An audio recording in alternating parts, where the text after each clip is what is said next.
a lot of action during their daytime, during the trading times. So yeah, that's why I was interested pretty much into trading with bots. Feel free to ask me anything in the Discord voice room chat, or step in directly if you believe there is something to add up or there is something I didn't explain quite well. So let's start it with setting up the things right with what I'm going to show you.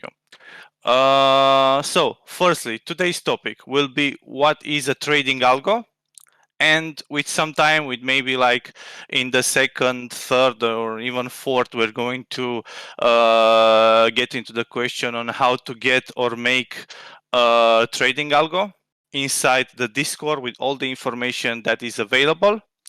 And eventually, we're going to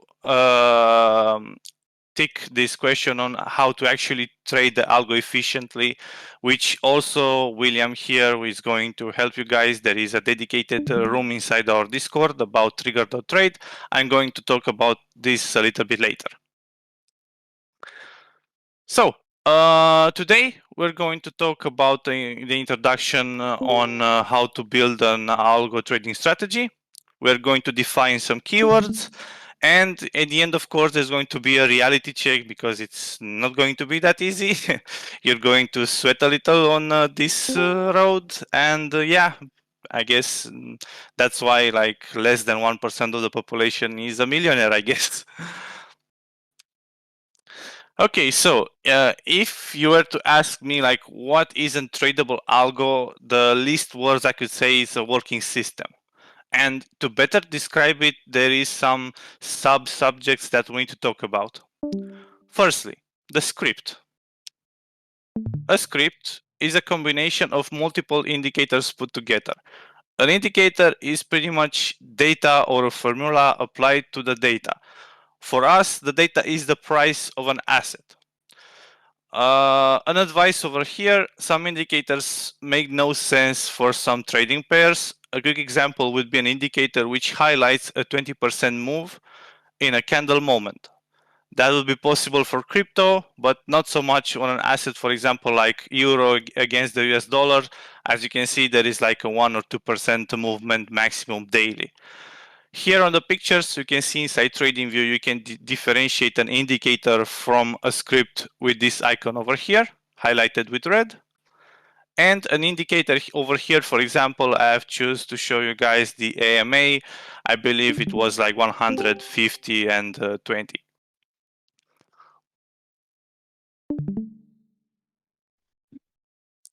Let's describe a strategy. So, a strategy is a script to which is applied some precise rules. What are those rules? The rules are the values inside the fields of a script settings. We can see over here, for example, there is a strategy which the green line is below the red line, which would be like a lower AMA, and higher the red one would be a higher time frame AMA. The candle highlighted with a blue signal would be the trigger candle, the one which has closed below those two lines. And then over here would be in the middle of the green and the red would be the triggered price level. Right here is, if you can see my mouse, my cursor would be the price highlighted in gray. The stop loss would be on the red side, and the take profit would be the tag with the green. Over here, we can see the rules of a script, of a strategy, which we pretty much call them fields, the fields of the properties inside the script.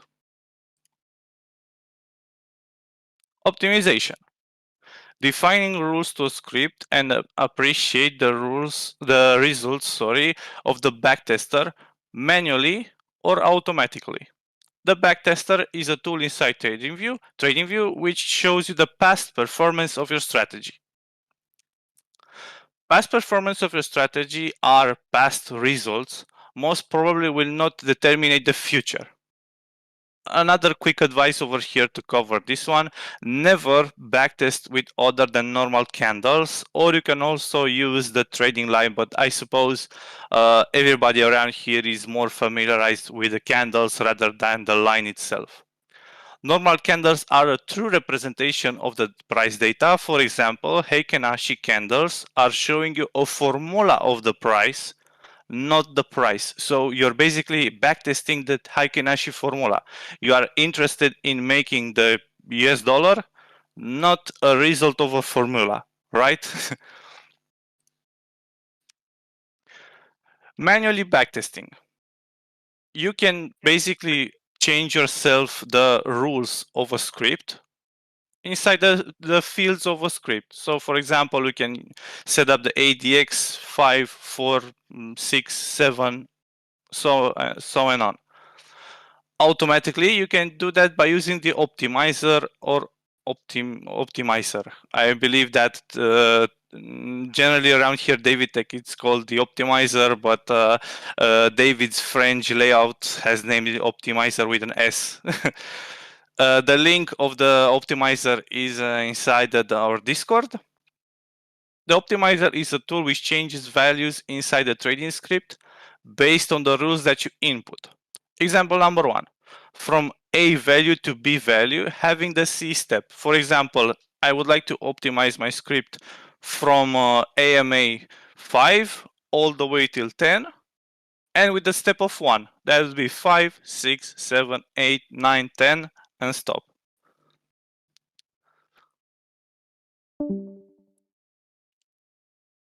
Keep it simple and be organized.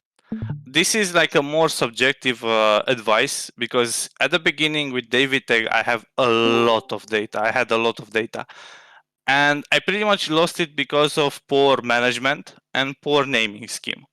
So always do saves, start little by little, and choose a good naming scheme. Otherwise, you might get lost within the data. With the optimizer, you can download the script settings. How to? Data compare and deciding which algo from top to bottom is the best might be the trickiest part of this journey. This is a very subjective topic, but luckily you have multiple indices, ratios, or formulas to help you decide which algo is better. Sortino ratio, Sharpe ratio, and so on. There are multiple like indices which help you to determine which algo is better from one to another. How I'm doing it, if you might ask me? Well, I would say that equity curve is king, pretty much. For me, equity curve is everything. Combining this with a forward testing for a killer setup might tell you how much information, and in a way of doing things, I'm the only one. Is the only one I need to differentiate good algos from bad algos, profitability, expectancy of a profit, and much more. Let's see some examples, and you might better understand what I'm referring. So here in this picture on the top right corner, we have the Bitcoin evolution, I believe, on a daily or 4-hour candle. I don't remember. We can see that our equity curve has been performing amazing during trends. Trends are not always happening. 100% there will be some consolidation periods. We can minimize trades during consolidation periods with a flat market indicator within our scripts. So if you can follow with me on the equity curve, which is the below picture with the white background, we can see inside the red dotted line that our strategy has not done that great between those consolidation periods. Inside our scripts, there is a field of that strategy that's called the flat market. You can pretty much not trade around those kind of consolidation periods and help you build an algo which is more towards trends. Or maybe the other way around. Maybe you would like to limit that to always trade within those consolidation periods, depending on the script that you're having. Here is also an example of an equity curve, which I would prefer not to trade. We can see at the end a flat top, which is drawn here by the red line. inside this equity curve. The reason that I will never trade it is because the strategy is probably broken at this point and we will not be profitable anymore. Good advice would be to incubate. Sorry. A good advice would be to incubate it and wait for the red line to be broken. That would mean to get a profit over the past peak of this equity curve. Another thing you can do is analyze the price in between the red dotted lines over here and see what happened in the past. Maybe a trend change, maybe some classic indicator like RSI or MACD on a higher time frame has got into a certain level. For example, your algo was working really great when the RSI was above 60, let's say, and below 20 or something like that. Or the company has made some news and a certain investors or a certain investor or a certain group of investors or some hedging fund around that asset has quit or has announced its removal from their list of that asset. Overfitting, one of my favorite things to discuss about. This is one of the biggest nightmare of an algo trader. Overfitting. A strategy is overfitted when you have adapted the backtester to trades only and not to the algo over the price. In a few words, is cherry picking. The best way to stay away from overfitting is to incubate the strategy for a period of time and see what the equity curve and see if the equity curve doesn't have a sudden critical change from profitable to not being profitable at all. This is a process that takes time from days when you're referring to like low time frames like 5 minutes, 1 minute and stuff like that, all the way to even weeks and months if you're, I don't know, referring to hourly candles or daily candles.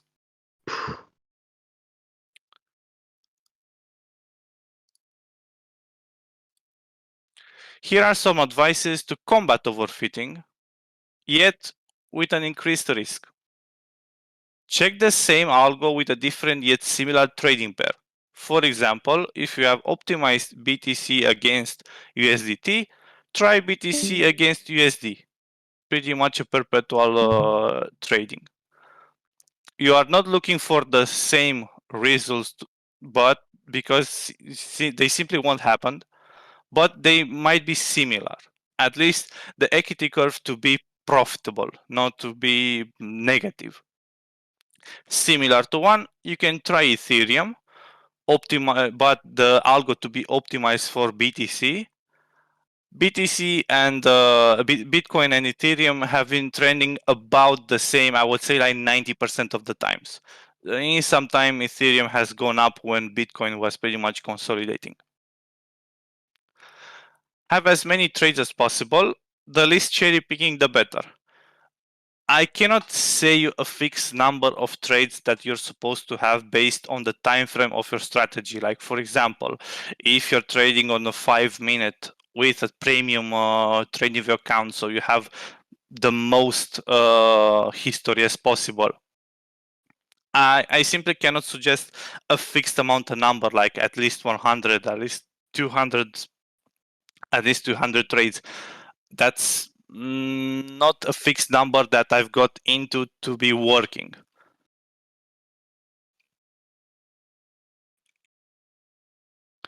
Data storage. Again, I have to pretty much name it twice because trust me guys, I lost a lot of data, so the most advices I can give, I guess, is the best. Again, be organized and keep your data easy for you to digest. For incubation, we recommend you a trading journal, and there are a few free and paid options. You can keep your data inside the Google Sheet, it's for free. Or a paid trading journal, check on YouTube for reviews and impressions regarding trading journals to keep count of your trades, to keep count of your optimizations, and so on. Soon, we will be launching our own trading journal for free for our supporters. risk to reward ratio analysis. That's pretty much depending on the strategy that you have come with. And this is like, for a short example, if you're going to be trading for I guess like a 50% win rate, you need to at least win one and lose one to break even. But you're not going to break even because there are some fees which are going to be a very important step on inside your algo trading journey. So you must at least win like 51% of the times.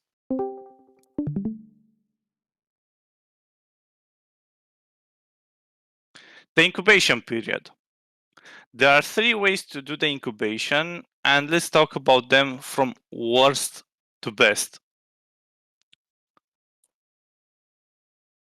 Testing your algo on an exchange testnet. What is testnet? Testnet is demo trading, basically. Their version of trading with fictive capital, just to see the buttons, just to see how it works. The problem with that is that the volume, the actual volume of the exchange of the order book is different from the actual deal, like the real deal. So trades might be skipped.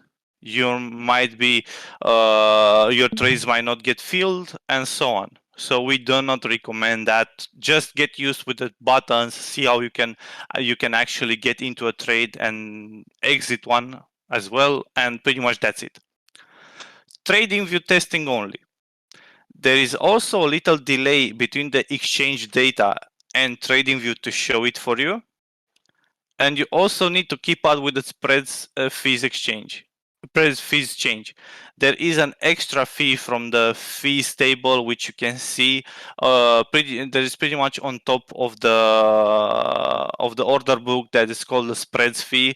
It's changing from longs to short depending on whenever the exchange considers there are too many longs or shorts. So you are supposed to modify that like at least like once every 12 hours or something like that. The best and the only way, in my opinion, to test your algo is with a bot connected between your algo inside TradingView and an exchange. Simply use a small initial capital, 1 USDT, 2 USDT, on which you can apply leverage and make it up to, I guess, 100 or 200 USDT to run your algo. We offer for free to our community supporters Trigger.trade, a very fast service which can be connected to a few popular exchanges. Fees are also crucial for an algo to work, so use a reliable exchange.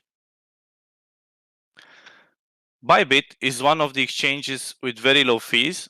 Here is our referral link to which you lose nothing but to use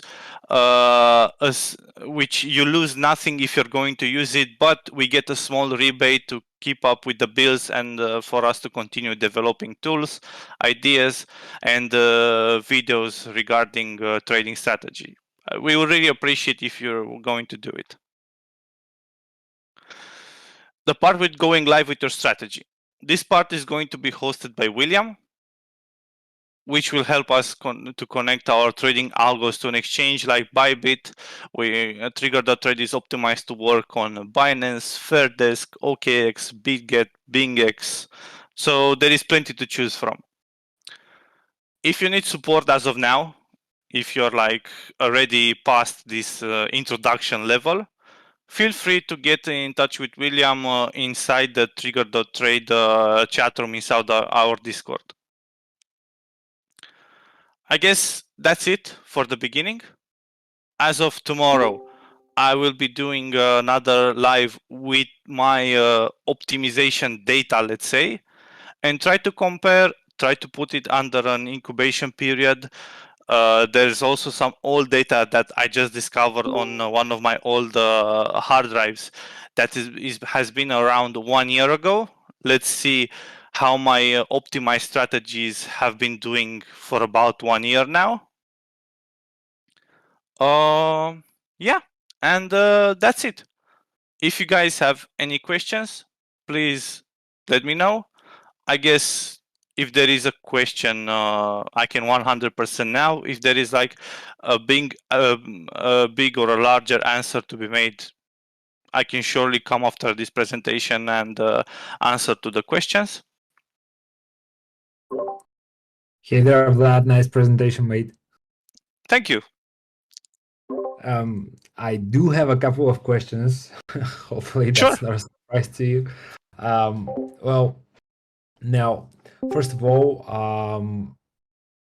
you spoke about overfitting, and before that, I just wanted to say that in the beginning you said that that's a presentation that's not for like advanced traders, or you mentioned something like that, and I totally disagree, because being able to go through your checklist is 100% like useful to me.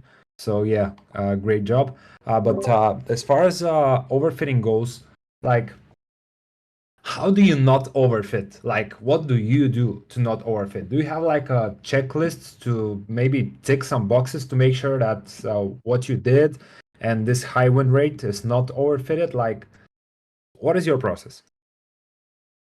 That's a tricky question, and the shortest answer I could give is that you cannot combat past overfitting. Like, for example, if you have already a backtester on TradingView and you can see the results, you cannot say exactly that the strategy is overfitted or the results are overfitted until you put it under an incubation period. Again, there are some steps which you can do, which I believe I discussed over here, but there is a slight chance that they actually might be again false results.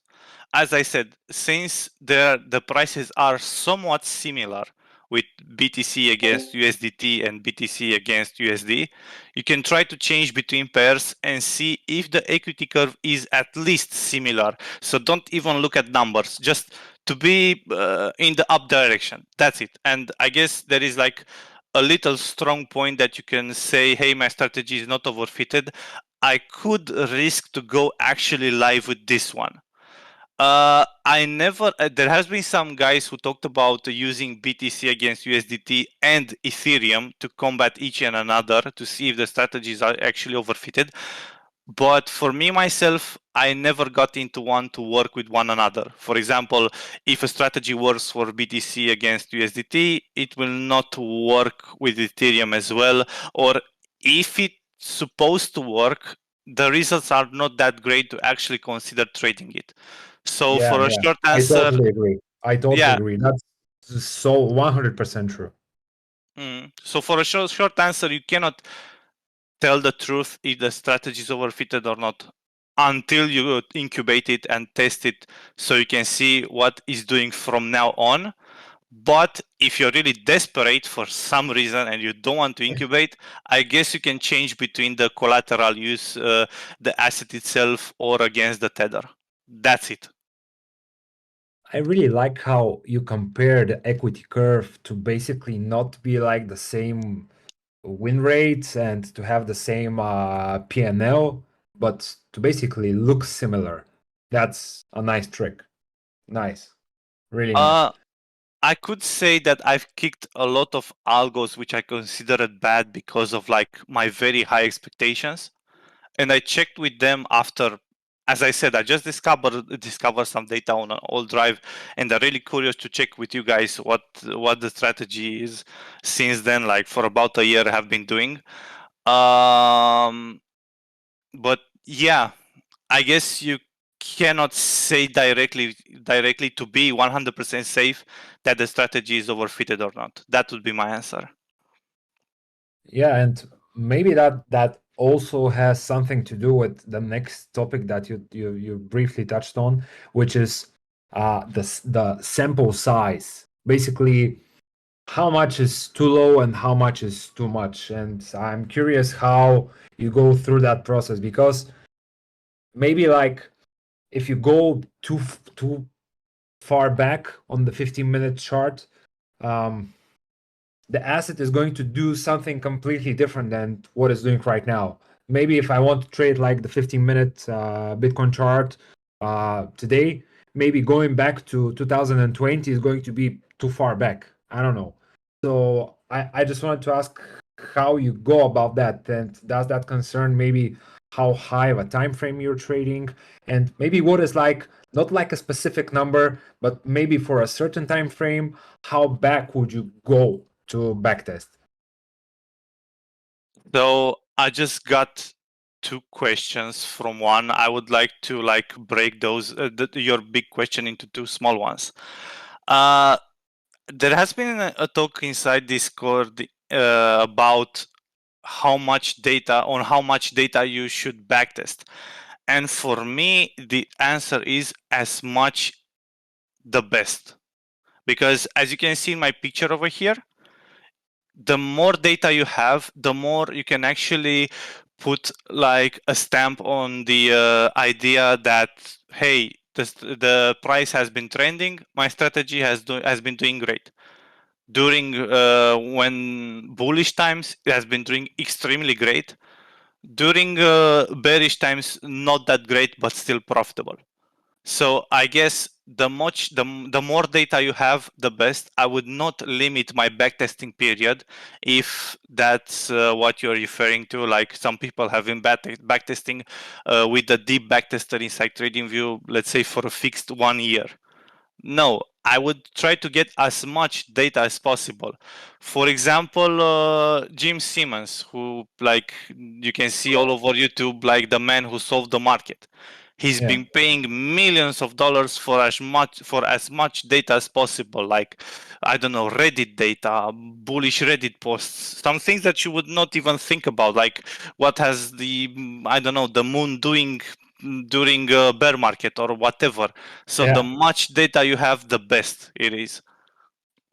Yeah, but still, there's like a trick that you're doing for utilizing that data. So you're basically dividing the market into segments, like, to briefly said, like, is it a bull, is it a bear market, is it a consolidation part, and you're figuring out basically which segment of the market is going to be best to basically backtest, to forward test, and then to connect to the market and trade live, right? Uh, so to tell, if I guess you're asking me, how would you tell if there is like a bullish period coming or a bearish period coming, so you know how to start the algorithm, right? Not exactly. What I'm trying to say is that basically, you are familiar to TA, and you Okay. have like a good knowledge of when to expect like the bullish segment of the market and the bearish segment of the market, and you turn off and on your strategies based on those type of assumptions, maybe. Um, no, and I'm going to give you some examples. So for that year, which I wasn't in the DaviddTech, like 3 years ago, I've been trying to manually trade, and my experience for 1 year, and it's a very low experience, like I guess next to nothing, like 1 year of experience in trading, that's about next to nothing.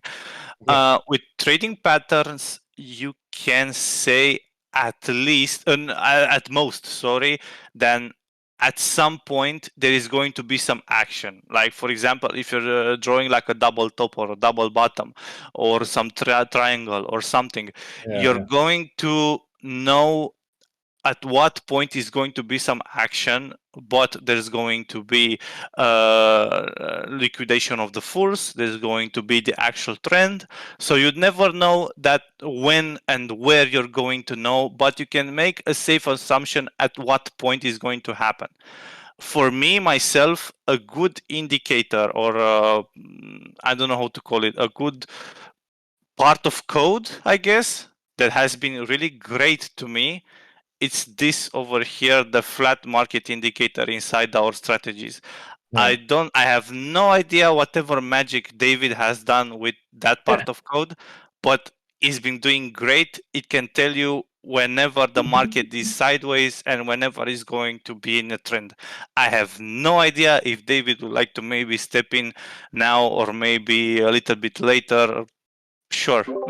But I just can say that if you're going to use this, you're going to have a really good experience. That's it. Well,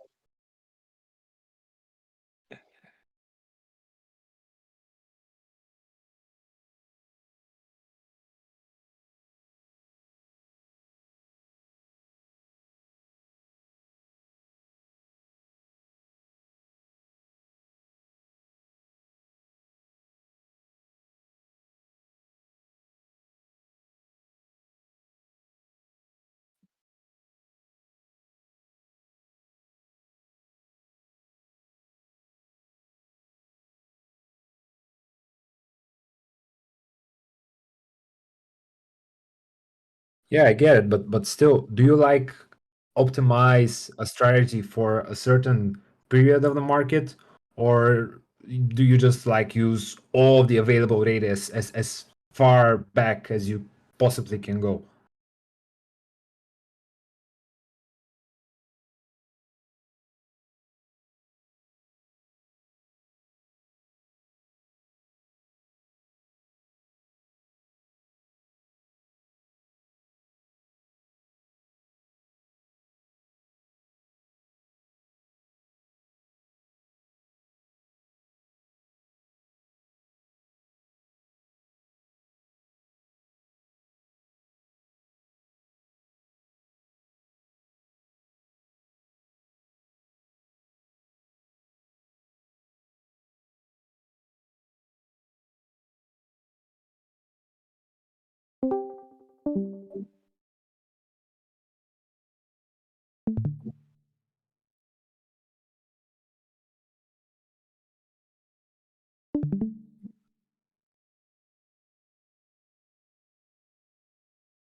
Nice, he said. To be honest, I'm doing something similar. I was just curious if if I'm doing something wrong, but I guess no.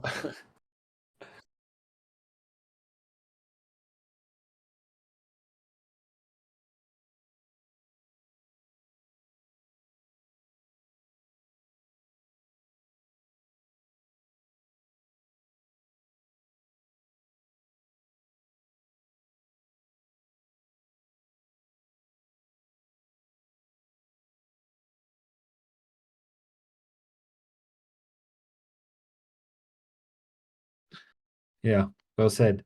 Um, I also saw something interesting on the presentation. Uh, Something that it's like you're using the P&L curve and you're doing like technical analysis on the P&L curve, uh, just like you would on the chart itself. So you said that you're not going to trade a certain strategy because it looks like a rounded top. um, do you how do you go about that? Are there some patterns that you have noticed that we should avoid? Basically, if we see something that should be concerning, how to spot it, how to avoid it, and etc. Okay. Let's start with saying that there are not like patterns on the price. It's just my experience. Usually I just name them like a flat top of the profit Yeah. of the equity curve. When strategies go by that route, 99% of them are broken. But I've been experienced some of them which have been continued, like they broke this red line. That's why I even mentioned wait until the red line has been broken, Yeah. and then analyze the price between that period when the profit was pretty much sideways. And you can also stay away from that.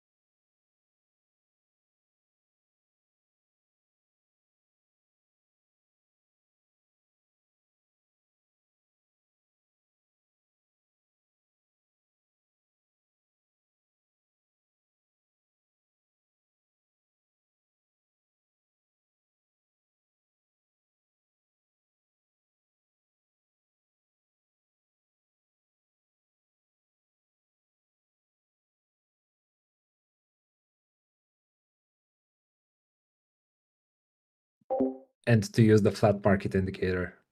Definitely. Okay. Um, nice. And on slide 21, I love how the win rate goes like ends with 60%. So do you like trade anything that's like higher than 60? Maybe that's like 65, even 70. Does that look like serious to you? uh there has been like a while ago when David has been testing the ABC pretty much, when we discovered that you can actually be profitable and not having a win rate. So for example, Johnny has been the one who opened our eyes like, hey guys, like I'm having like less than 20% win rate and I'm still making money. And we're like, holy shit, But in the end, with all these like patterns and smart money concepts and whatever, uh, I guess overall you're hunting for the win rate. That's like what I discovered after like 1 year prior to the ABC and 1 year after, I suppose, about 1 year of before the ABC discovery, the smart money concepts, whatever, about a year. So pretty much win rate is one of the most crucial things. I guess that's normal. You would like your equity curve to not have some sort of extremes zones as well. For example, your equity curve is pretty much flattened and then a huge jump, and then going down like maybe even below the point when it had that huge jump, and then again another huge jump which is just twice as much. So far in my experience, those strategies never worked. Only the ones with a high win rate. That's subjective. That's what worked for me. If it does work for you, congratulations.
I Uh, suppose that's a good advice for manual traders, because with TradingView for algo traders, we have the backtester, which is pretty much dummy proof. I suppose that you see the green line going up, you're profitable. So whatever you're doing, you're under the rules of the table, of the right risk to reward.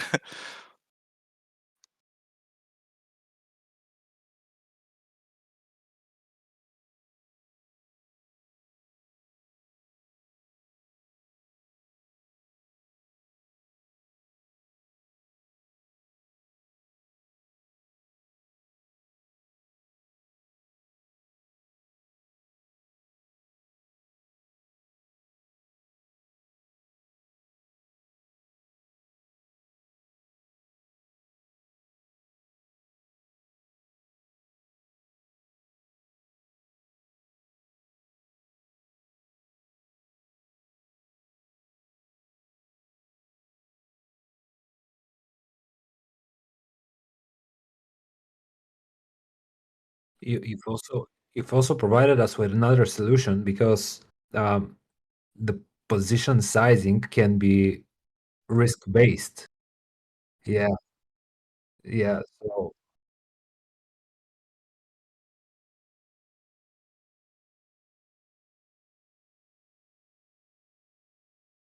yeah, I love that, and I've been using it for a while. This is like the first trick that I used when I started trading. So doesn't matter how big the stop loss is, you can always lose like a fixed amount. So yeah, for those types of strategies, it has been really useful to me. And for everybody that hasn't managed to basically check that, David already solved this issue.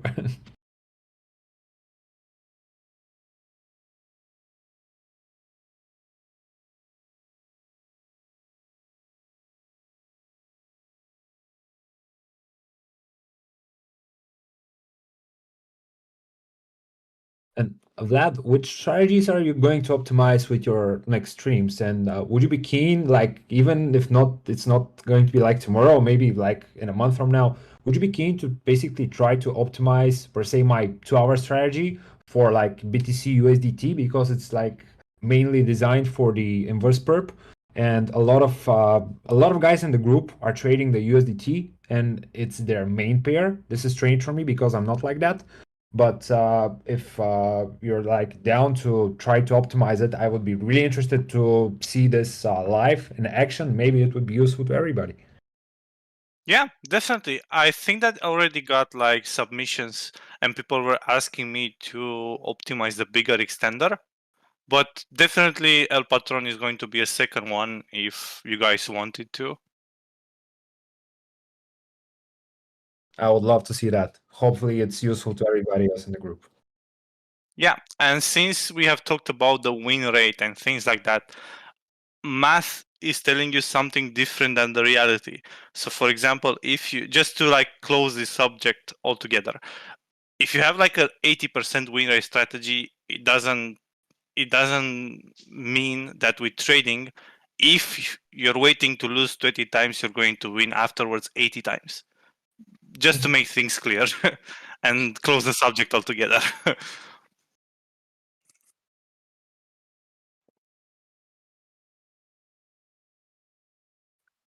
Definitely.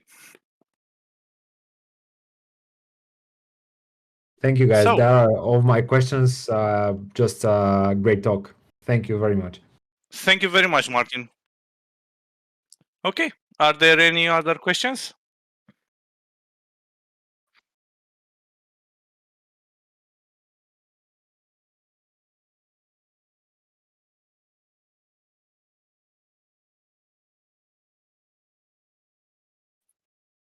I suppose I did a great job, I guess.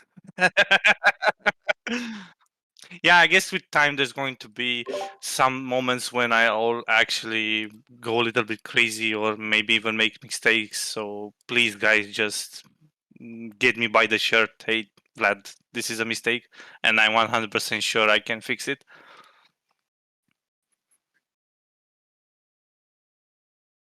Yeah, I'm definitely stoked on the data that I just discovered of like the ultimate scalper, the simple scalper, and things like that. I'm really curious what they have done since then all the way till now. Like,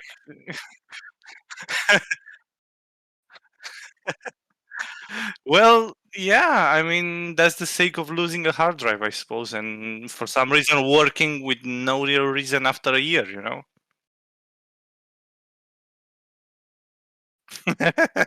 No more games for you, mister.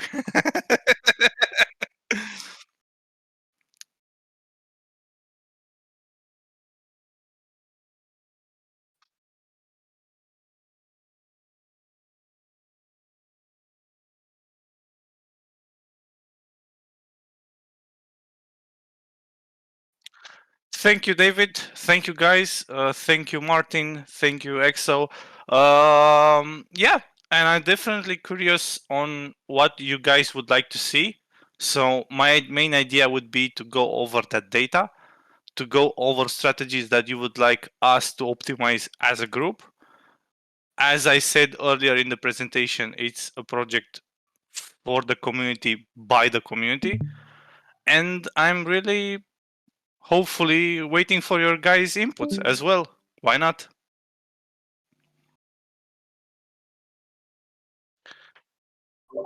Bye bye, everyone. Bye bye.